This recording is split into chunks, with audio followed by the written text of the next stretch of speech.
hear the beat, it's in my chest, got me feeling some kind of way. दोस्तों, हर ऐतिहासिक चीज़ अपने अंदर कुछ न कुछ रहस्यमयी चीज़ें समेटे होती है। जहाँ हम दुनिया में देखते हैं कि इतनी सारी ऐतिहासिक और रहस्यमयी चीज़ें यहाँ पर मौजूद हैं, जो कि बहुत ही ज़्यादा भव्य और इंसानों को अपनी ओर आकर्षित करने वाली हैं। यदि आप हिस्ट्री में रुचि रखते हैं और आपको किले वगैरह इतिहास आदि को पढ़ने में रुचि है, तो आप ज़रूर इस चीज़ को देखेंगे। अब हम बात करेंगे ओरछा किले के बारे में। ओरछा, जो कि बेतवा नदी के तट पर बसे ऐतिहासिक शहर ओरछा की स्थापना 16वीं सदी में बुंदेला राजपूत प्रमुख रुद्र प्रताप ने की थी। यहाँ बेतवा नदी 7 चैनलों में विभाजित होती है, जिसे सतधारा भी कहा जाता है। किंवदंती की यह ओरछा के 7 तत्कालीन प्रमुखों के सम्मान में है। साथ ही साथ अब हम बात करेंगे कि ओरछा किले की स्थापना किसके द्वारा और किसके नाम के राज्य के राजधानी के रूप में जानी जाती है। इसकी स्थापना रुद्र प्रताप सिंह बुंदेला द्वारा इसी नाम के राज्य की राजधानी के रूप में सन 1501 के बाद किसी समय हुई थी, ओरछा बुंदेलखंड। साथ ही साथ भगवान श्री राम को ओरछा का राजा माना जाता है। अयोध्या के अलावा ओरछा भारत का एकमात्र स्थान है जहां राम शहर के राजा भी राम हैं। इसके पीछे की कहानी इस प्रकार है। 16वीं सदी में ओरछा के राजा मधुकर शाह भगवान कृष्ण के भक्त थे, जबकि उनकी पत्नी रानी कुंवर गणेश भगवान राम की भक्त थीं। इस मतभेद के कारण हमेशा दोनों में विवाद होते रहते थे। साथ ही साथ अब हम बात करेंगे कि अयोध्या में ओरछा में भगवान राम कैसे आए। 16वीं शताब्दी में ओरछा के बुंदेल शासक मकुर शाह की महारानी कुबरी गणेश अयोध्या से रामलला को ओरछा लाई थी, लेकिन इसके लिए महारानी को श्री राम की 3 शर्त माननी पड़ी थी।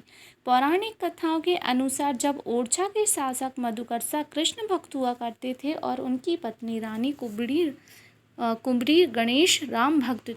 साथ ही साथ आज हम वीडियो में इस बारे में भी बात करेंगे कि ओरछा का मंदिर आखिर कितने साल पुराना है। यह मंदिर 1622 ईस्वी में वीर सिंह जूदे बुंदेला द्वारा बनाया गया था। मंदिर ओरछा गांव के पश्चिम में एक पहाड़ी पर बना। मंदिर में 17वीं और 19वीं शताब्दी के चित्र भी बने हुए हैं।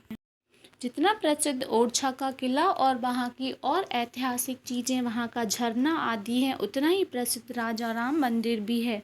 जानिए मंदिर इतना प्रसिद्ध क्यों है। भगवान श्री राम एक प्रसिद्ध मंदिर ओरछा में भी इस कारण मंदिर में भगवान श्री राम की ईश्वर की तरह नहीं बल्कि एक राजा के रूप में पूजा की जाती है।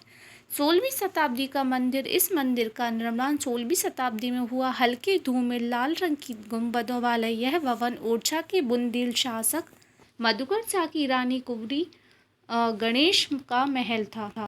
साथ ही साथ यदि आप ओरछा में घूमने जाते हैं तो वहाँ पर क्या क्या चीज़ें हैं जो बहुत ही ज़्यादा फेमस हैं, जो आपको घूमने के लिए ज़रूर जाना चाहिए। भगवान विष्णु को समर्पित चतुर्भुज मंदिर ओरछा में मुख्य रूप से पर्यटक का आकर्षण का केंद्र है। ओरछा में एक भव्य झरना भी है जो कि बहुत ही ज़्यादा फेमस है। अब साथ ही साथ हम बात करेंगे किले के बारे में। इस किले का निर्माण वर्ष 1501 में राजा रुद्र प्रताप सिंह ने करवाया था। इस किले के अंदर भवन और मंदिर भी है। राजमहल और राम मंदिर की स्थापना राजा मधुकर सिंह ने कराई थी, जिसे यहाँ वर्ष 1554 से 1591 तक राज किया। जहांगीर महल और सावन भादो महल का निर्माण राजा वीर सिंह जूदेव ने करवाया था। अब साथ ही साथ हम बात करेंगे इस वीडियो में कि यहाँ तक आप कैसे जा सकते हैं और यहाँ पर क्या खास है। ओरछा किला मध्य प्रदेश में झांसी से 16 किलोमीटर की दूरी पर बेतवा नदी के द्वीप पर स्थित है। ओरछा फोर्ट का निर्माण 16वीं शताब्दी में हुआ था, जो कि प्रताप सिंह बुंदेला द्वारा किया गया था। मुख्य आकर्षण राजा महल, जो जटिल वास्तुकला प्रदर्शित करता है। इस फोर्ट में राजा महल के साथ टूरिस्टों को अट्रैक्ट करने के लिए शीश महल भी बनाया गया है। खासकर यहाँ पे फूलबाग, राय प्रवीण महल, जहांगीर महल जैसे कई आकर्षक स्थित हैं, आकर्षण का केंद्र हैं, जो इस फोर्ट के अट्रैक्शन में चार चांद लगाने के लिए काम करते हैं। जबकि किला के किले का एक भाग राजा राम मंदिर में परिवर्तित हो गया। एक भाग राजा राम मंदिर में परिवर्तित हुआ। यह मंदिर देश का एकमात्र ऐसा स्थान है जहां भगवान राम को भगवान की तरह नहीं बल्कि राजा की तरह पूजा जाता है। यह फोर्ट टूरिस्ट के साथ साथ हिस्ट्री और आर्किटेक्ट लवर्स के घूमने के लिए भी मध्य प्रदेश का परफेक्ट स्पॉट है, जो हर साल हजारों टूरिस्ट यहाँ पर आते हैं और घूमते हैं। यदि आप भी ओरछा किले की यात्रा से जुड़ी इन्फॉर्मेशन को जानने के लिए उत्साहित हैं तो इसके लिए आपको यह वीडियो ज़रूर देखना चाहिए।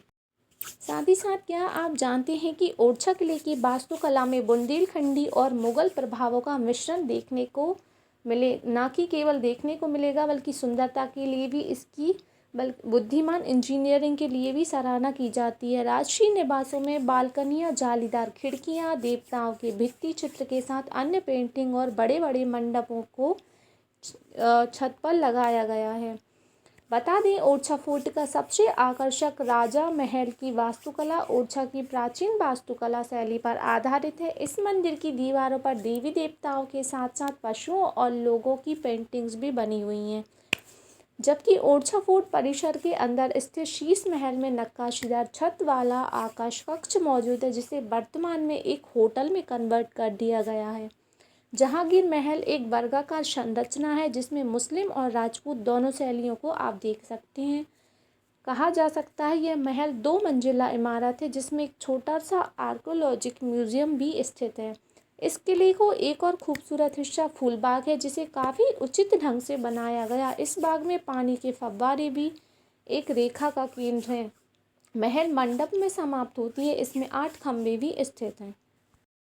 यदि आप अपने फ्रेंड्स या फैमिली के साथ ओरछा की यात्रा करने जाने वाले हो तो आपको अपनी ट्रिप में ओरछा फोर्ट में होने वाला लाइट एंड साउंड शो भी ज़रूर अटेंड करना चाहिए।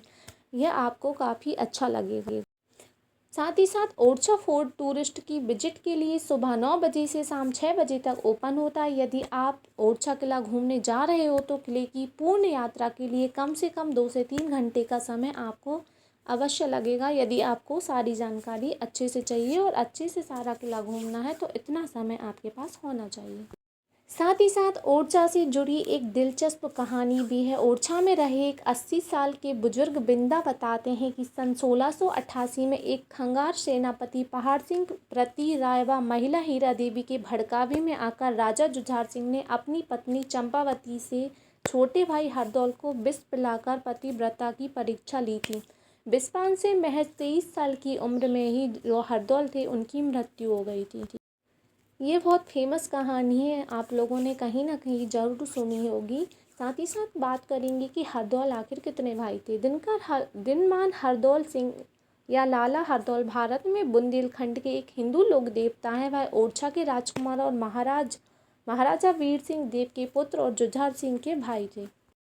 उनका पालन पोषण वीर सिंह के ज्येष्ठ पुत्र जुझार सिंह की पत्नी चंपावती ने किया था। सन 1628 में हरदौल का विवाह दुर्गापुर दतिया के दीवान लाखन सिंह परमार की बेटी हिमाचल कुमारी के साथ हुआ था। सन 1630 में उनके एक पुत्र पैदा हुआ जिसका नाम विजय सिंह रखा गया था। हरदौल जिनके माता पिता की मृत्यु के पश्चात जिसकी भाभी ने उनको पाल पोस कर बड़ा किया। साथ ही साथ जब वह बड़े हुए तो एक किसी इंसान के बहकावे में आकर उनके भाई ने अपनी पत्नी से ही अपने भाई को जहर दिलवा दिया और उनकी मृत्यु हो गई। यह कहानी आपने कई बार देखी और सुनी होगी और शायद ये कहानी किसी ऐसा इंसान हो जिसे ना रुलाया हो।